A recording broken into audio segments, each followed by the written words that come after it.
a Capitol Hill protester and an Air Force veteran. That's Ashli Babbitt.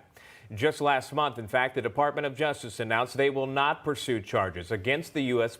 Capitol Police officer who fatally shot Babbitt on January 6th. Officials determining there wasn't enough evidence to support a criminal prosecution. Joining us now to discuss is Ashli Babbitt's husband. That's Aaron Babbitt, joining us now nationally for the first time. Aaron, I want to welcome you to the program. Thanks so much for taking the time. There's so much to get to with you, absolutely. It's been nearly 4 months since that incident. Before I move on to anything else, how are you doing? How is your family holding up through all of this? Because it's been in the headlines. It continues to be. I'm sure you have so many different feelings and emotions going through you. Yeah, I mean, that's the question we get every single day. And there's no real true answer to that. I mean, we're not doing well. We are, without Ashli, that void, it might as well be a giant black hole. I mean, she has touched so many lives, and this is from coast to coast. Thousands of people are, missing Ashli. It's not just us, so. Aaron, thank you for sharing that, by the way.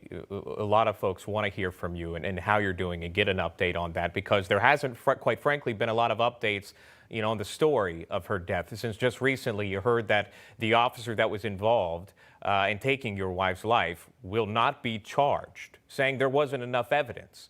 When something like that, and you hear something like that, when you found out that the officer would not be charged, what went through your mind and how are you feeling about that today? I personally was already prepared for it. If you remember back in January, within a week or two after, it kind of got leaked that they weren't going to be pressing charges, but the investigation was ongoing.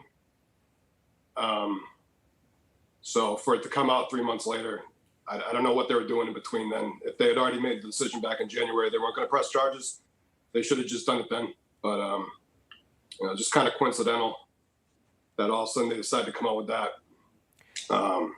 last week. So, Aaron, we watch as a nation so many different shooting deaths across our nation, and whether it be in Columbus, Ohio, or North Carolina, or Minneapolis. A lot of it's caught on camera. The officers either resign or they're put on administrative leave, and then they're charged. This is the process that we've seen over and over. When you watch this, and even as any American has watched, as unfortunate as it is, this was all caught on camera. You saw the shooting death of Ashli Babbitt on camera. We still don't even know who that officer is. Were you ever told who this person is? No, we have heard nothing. Absolutely nothing. It's been radio silence from day one. I mean, I've probably spoken to the same Metro Police Department detective maybe 2 or 3 times, and that was it. One of those times being back when they decided to tell us that they weren't going to be officially pressing charges. So no, it's been very quiet. A lot of the families that have suffered these losses at the hands of the police department, and we do so many of these segments, we do so many of these interviews, they find some sense of relief. Nothing obviously, stops the pain of a loss, but they find some relief noticing and seeing that this was pushed forward, justice was pushed forward, that someone had paid a price for the crime that was committed.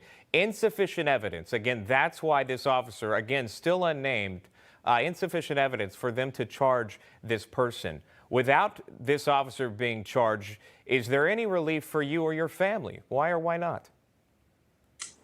There's never going to be relief, whether he's charged or not. I mean, there's no charges and there's no amount of money that's going to bring our Ashli back to us.